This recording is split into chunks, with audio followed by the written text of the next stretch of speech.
Let's welcome to the stage our friend, Katie Taft. I'm so nervous to do this, but you guys are fun.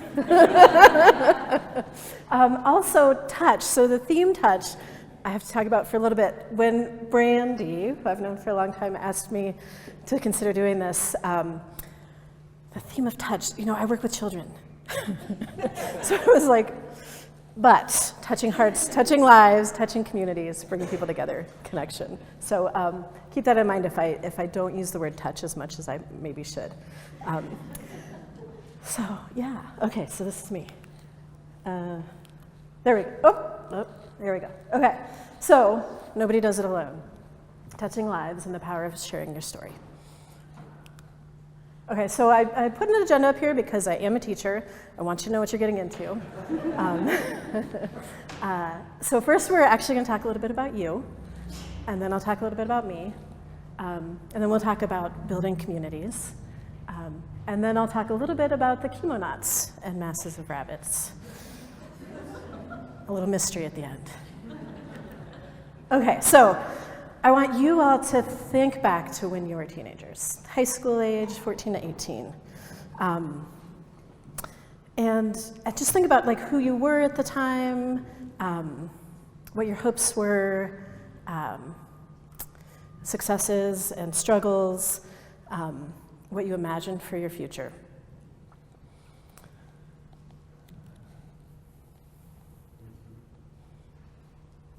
And then I want you to think about did you imagine yourself here? Maybe here at Creative Mornings, but here a part of this community, maybe here in Denver, maybe doing creative work. Was it even a thing you thought could happen? And then think if there were any adults in your life that did that kind of work, anyone you could see doing it, anyone that you could see that you could model yourself after, whether it was work or just I'm speaking for myself, being a weirdo, right? Not being able to follow the rules. Any adult in your life that was successful and happy that you could imagine yourself being. All right, now I'm going to talk about me. This was teenage me, 1989. I'm the one with the arrow pointed at my head. And the woman sitting next to me actually is still one of my best friends in the world. Met her in second grade, yeah. So teenage me was, I look kind of cool here because I chose the right photo, but I was a mess. I was really, I struggled. I couldn't follow the rules. I couldn't get myself to school. I couldn't stay in school. And my parents, God bless them, they did everything they could for me, but they're very different than me. They're more conservative. They were supportive of my interest in the arts, but they weren't so much there themselves, right? I was a weirdo, and they weren't.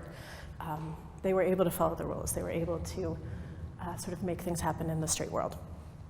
So I struggled. I left 2 different high schools, one of which my father taught at. And then eventually I found a school called September School, which was amazing. It changed my life. I met adults there. They weren't necessarily artists, but they were weirdos like me. They were counterculture. They were able to live in this world and find a creative way to be and still be happy and healthy.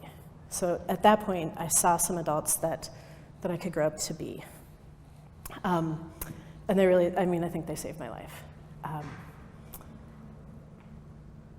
So it's been really important to me to try to pass that kind of message on to teenagers.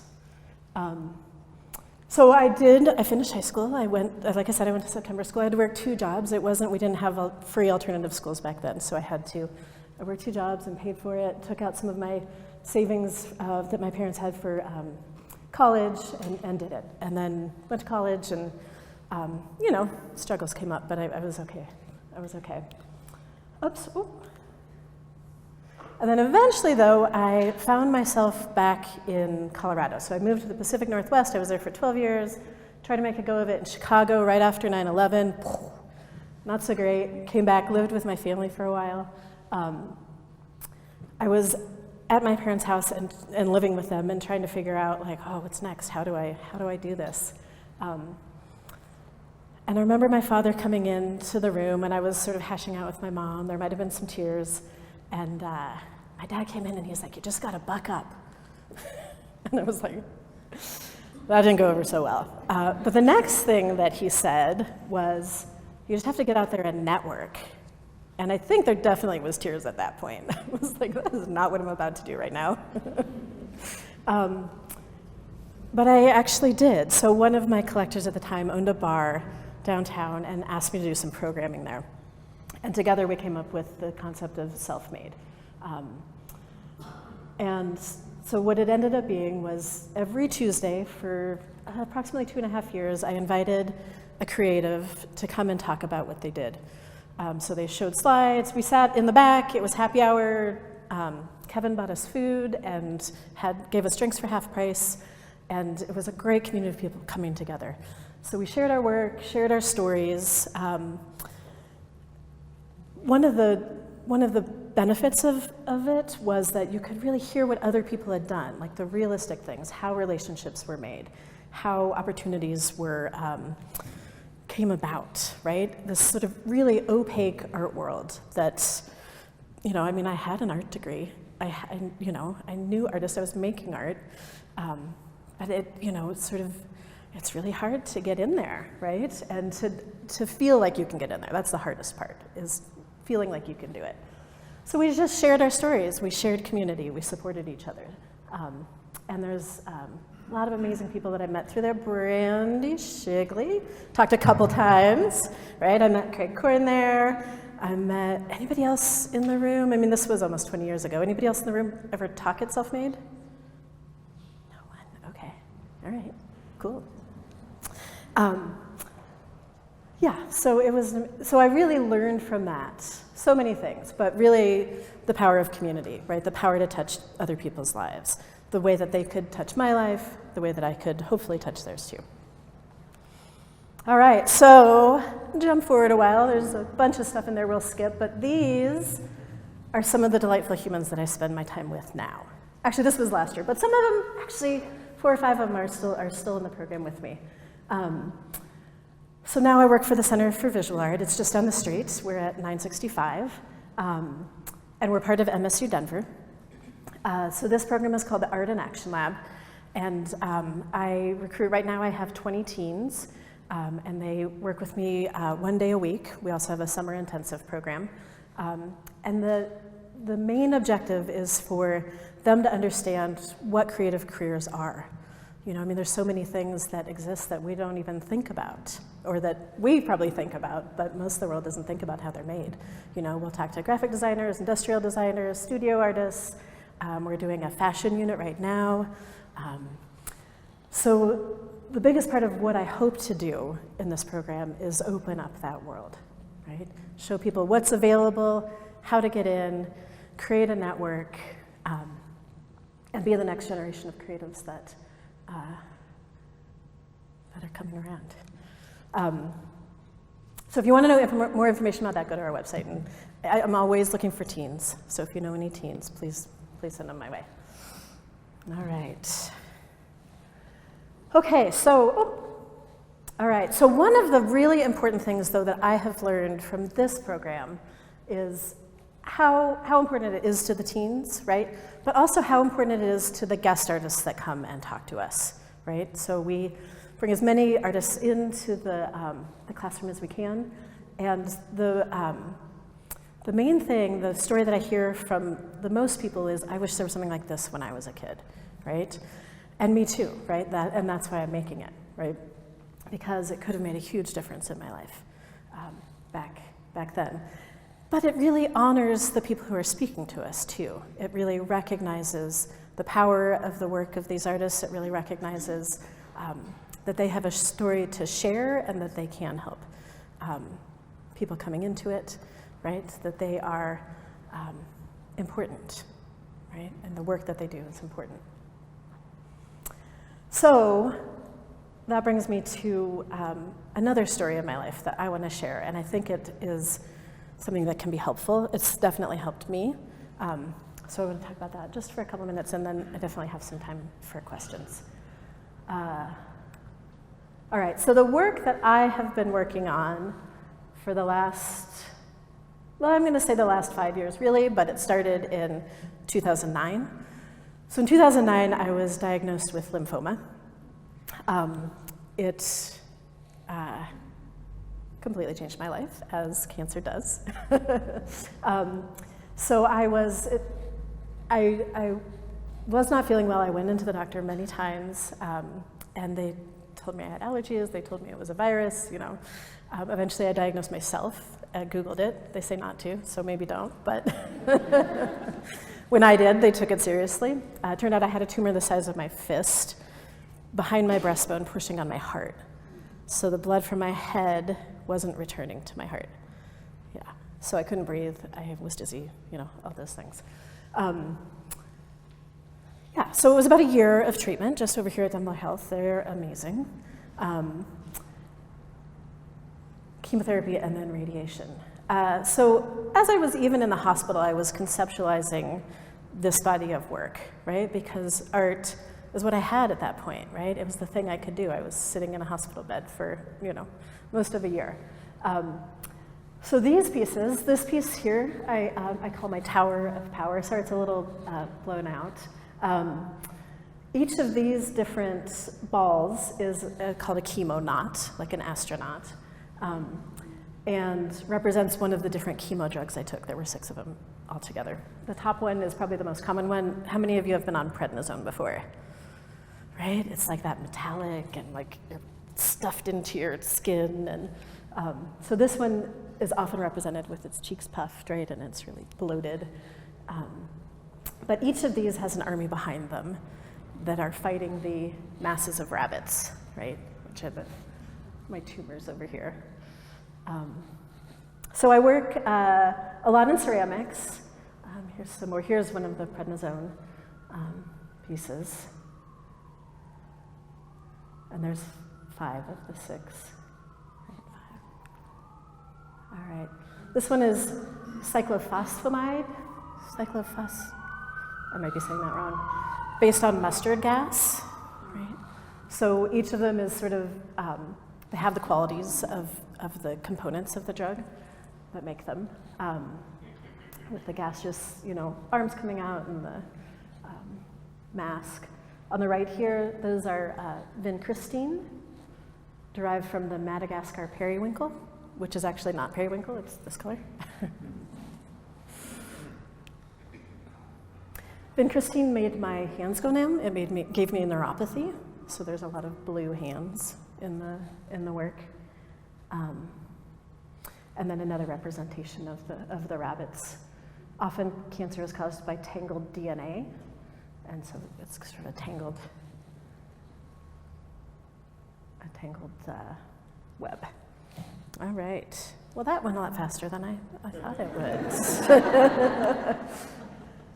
I think that my message in general and today is that don't be afraid to touch someone's life, right? Make contact and connect. You know, as I work with teens, I see the damage that those lockdown times happened. I mean, they weren't even that long, but they've just really shifted our social connections. And I feel it too, you know? I feel like my relationships have been affected by my inability to have the kind of social relationships I used to have, and I'm a really social person. So don't be afraid to reach out, right? Don't be afraid to connect and be a role model, even to your peers, right? Even to the people next to you. That's what I found in Self-Made. It's not just teens that need role models, right? It's all of us. So if you want to talk to my teens, I'd be happy to have you. You can reach out to me on the website at CVA, but find some other way if it's not that. All right. Are there any questions?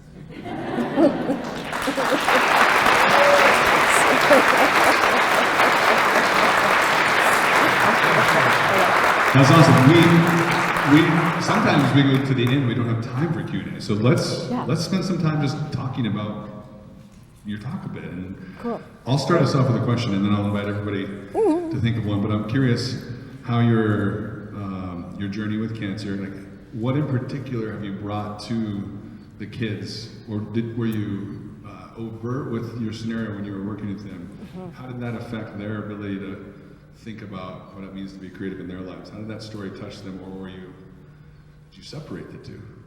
No, I don't separate it.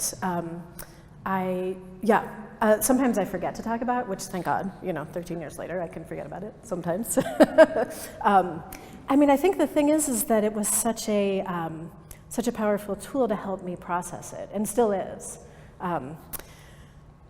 So I ask them to use art to process their lives. We're doing a fashion unit right now, but every single piece of theirs is somehow saying something about themselves, something that they want the world to know about them.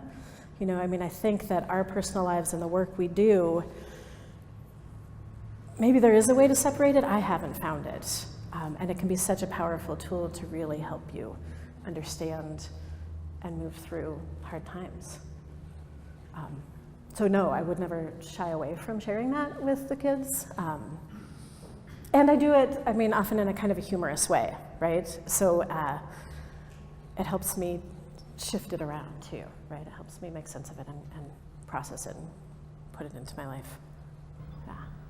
I've got a mic, I can bring it to somebody. Do you have a question, Kit? You want to shout it out? Cool. So you said inviting people to speak to your teams. What kind of messages are you encouraging people to share with them? That's a great question, yeah. So really what I'm asking you to share is the truth of what you do.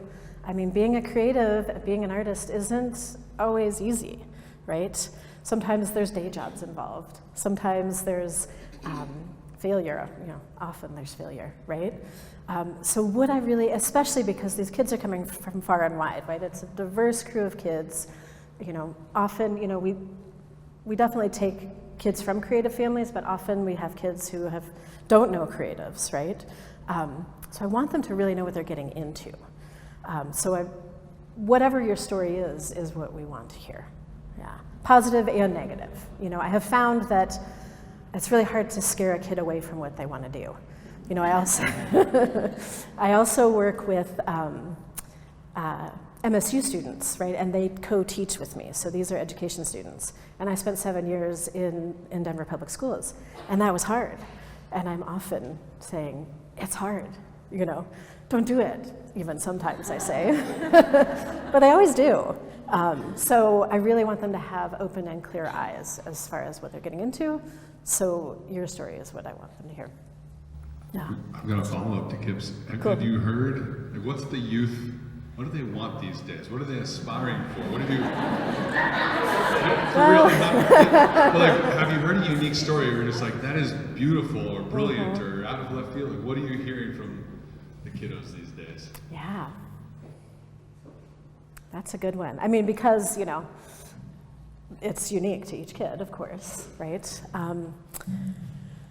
I think sometimes in high school, the goal is just to get out of high school. It was for me, right? So staying sane through it.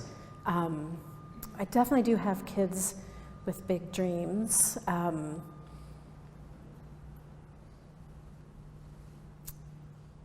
Yeah, a unique story that has come out. That's a good one. I have 2 kids that moved to Seattle last year, and they're in college there, studying. Tanya is studying design, and she's actually a person after my own heart. She's really into the punk aesthetic, which I love. And she really wants to change the world. She's got revolution on the mind, and I don't know exactly that she knows where it's going to be, but I think she'll do it. It's been a crazy couple of years. But I know these kids will find their path and really make change. Question, yeah. Given the impact of social media and technology on youth development, how would you say that's affecting their attention span, their ability to follow through on projects and wanting to change the world? How do you think that's impacting this generation? It's interesting because I think I'm more addicted to social media than a lot of these kids. Some of what we do, we've got this fashion show coming up, and I'm like, you guys have to promote it. I'm asking them to make posts and share them with us so that we can promote it. And there's some resistance. Some of my kids aren't on social media at all, which I think is great. So I know that it is an issue, but I haven't seen it. I don't think I've seen it with my kids. Yeah, which is great. Yeah, I think the bigger problem is the connection point, of them. I made one of my interns make a phone call the other day. Actually connecting in that way, it was, she did okay. Do you think because they're more artistically inclined that? It could be, yeah, it could be that these sort of self-selected kids who really, have a mission aren't as much wasting their time on that, maybe, yeah. Is there any way we can interact with your students' work? Like any Yes, absolutely. Yeah. So the fashion show coming up will be on March 10th. If you follow us on social media, or go to our website. It's not up yet, but it's right in the pipeline, so it's right coming up. So that's the next thing. And in that, we're actually bringing in MSU music students who are choreographing the music for the Walk Down the Runway. We're working with Brandy Shigley to design the show itself. We're working with Dave Ratcliffe, who is he does a lot of runway training. He's also a dancer and a model. So that's the next one. And then every year on May 1st Friday, in the parking lot, we have a teen market, so they'll be selling goods in the parking lot at CVA, all First Friday. And then August is our big one, so August when they close the streets for First Friday, we have the culmination of our summer program. So there will be work there in a pop-up in the parking lot on August First Friday as well. Is there a newsletter that you can sign up for? Website you go to? Yeah, you can sign up for the CVA website, or CVA newsletter, and just go to the website, and it's under Get in touch. It's there. Yes. Cecily Cullen is our director. She's right here in the front row with me. Hi, Katie. Hello. I know that you've worked with kids for many years, and I wonder if you could talk a little more about how working with kids has touched your life. Absolutely. And this is Jasmine Chu. She's the curator out at the Children's Hospital and showed some of the work earlier last year. Thank you for sharing your chemo notes with us at Children's Hospital. Thanks. Yeah. Yeah, it's funny. I resisted being a teacher. I come from a long line of teachers, so it wasn't something that I wanted to do. But yeah, it's remarkable. I mean, one of my favorite things is seeing kids that I knew when they were little that come to me again. So I have one student, Asia, who's in the program with me that I met in fourth grade, and watching her grow and see her achieving her goals and see her artwork just coming together is fantastic. I mean, it's really, they give me hope that things can continue, and it's so enriching to have that community, to maintain that kind of contact with students. And they always have a new way to see things, I mean, somehow I got old, and there's these kids doing these things that I never would have thought of, and so it keeps me refreshed and young, too, to interact with them all the time. I think those are the two. Yeah, thanks.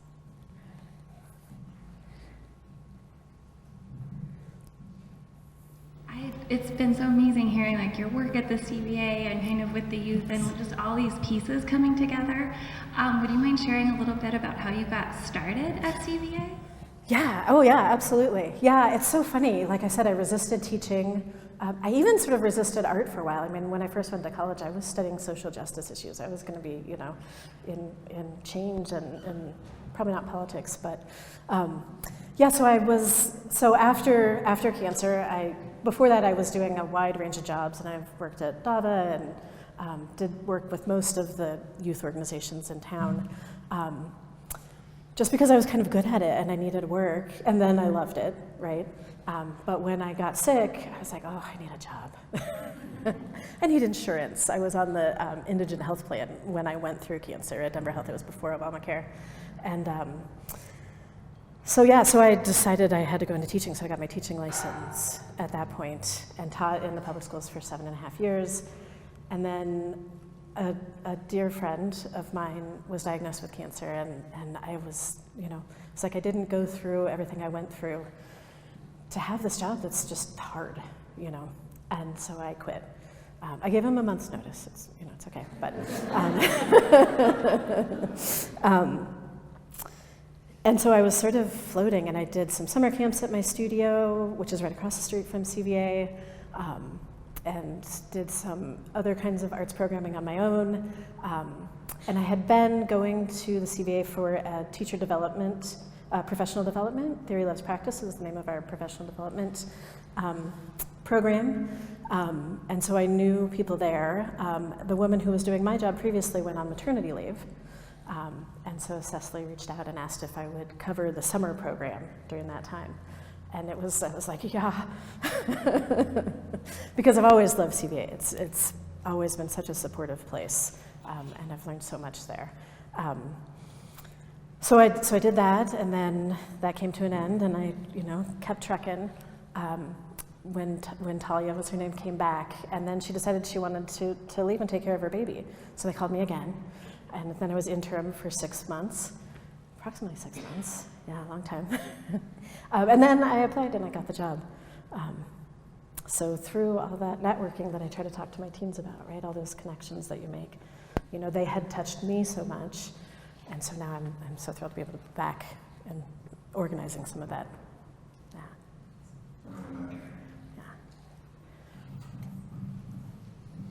I'm curious to know how your work has evolved.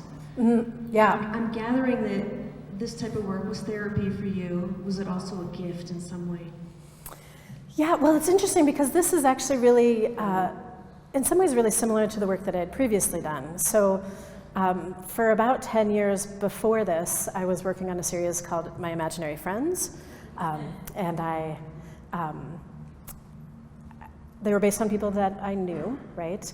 And sort of like an exploration of my relationships with people. So I think more touch, right? But I would also do research on like folktales and traditions and even superstitions about animals, and combine the human and the animal into a sculpture and then photograph that. So it's a similar way of processing the world through sort of fictional stories, and it looks similar, right? And it has a cute and creepy vibe to it, right? It's really ambivalent, as relationships often are, right? There's positives and negatives to everything. So I did that for a long time, and I think what I did is I applied that exploration process to this new circumstance in my life, and then expanded the media. So those paintings that you saw in there are really new. I don't consider myself a painter. So pushing it then to the next level too, with media as well as concept. Mandy. Katie, you're awesome, and I love you, and you've inspired me for years, so it's been awesome to hear you. So our theme is touch. What do you like to touch, and what, like physically touch, and what makes you cringe? Oh, yeah, okay. Good. Well, let's start with cringe. So we're dog sitting right now at my house. And I think the dogs are nervous to be there, so there's been a lot of cleanup to do. Even through a bag. I mean, I just can't. So that's my cringe. Gosh, what do I like to touch? We just got a new velvet couch that's pretty great. That one's good. I'll say velvet. That was a great question. That was a good one. Does anybody have anything, like, I was thinking like popping bubbles or bubble wrap? Oh, That's a fun thing. Does anybody have anything like that they just love doing? Tactile? Yeah. What are Just shout other- it out. What is it? Leaves. Leaves? Like the Dry leaves, crunchy- crunchy leaves. yeah. Anything else? Clay? Yes. Yeah, for sure. Cookie dough? Oh, kneading dough. Yeah.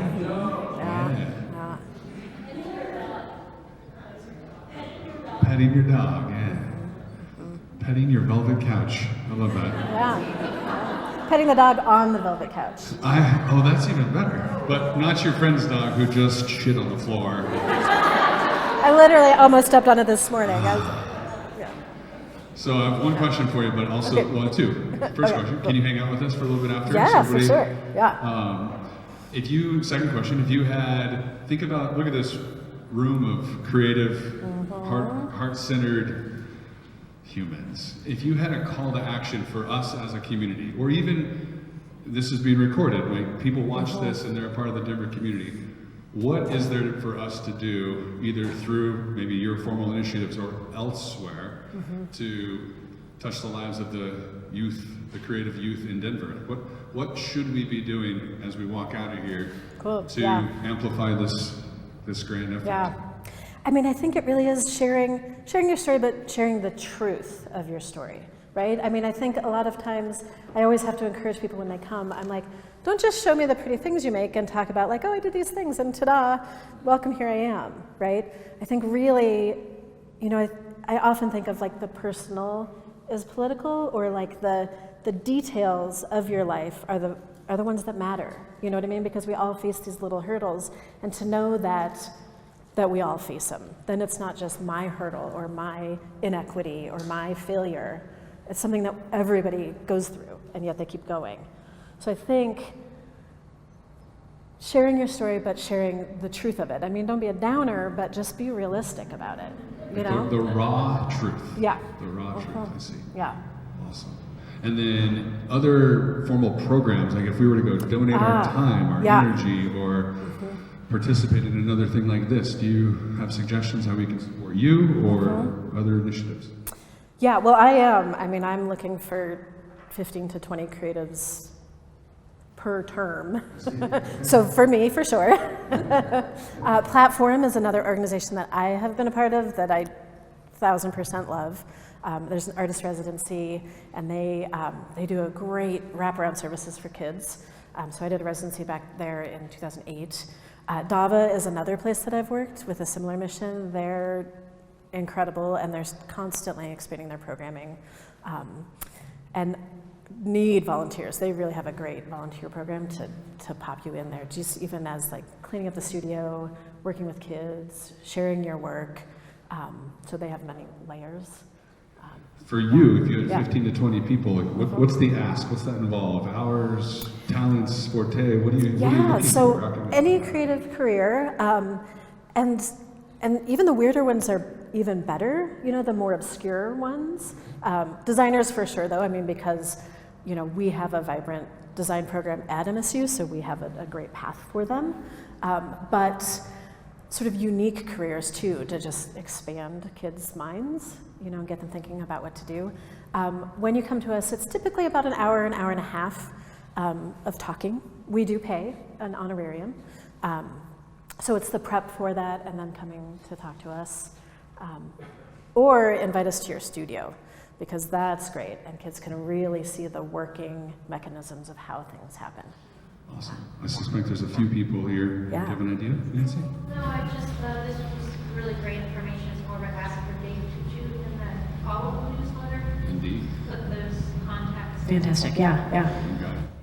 Yeah, let's make sure we at least promote your March 10th event. Absolutely. And everything else you've listed, so we'll work on that. Great, cool, thank you. Let's give Katie a big warm thank you.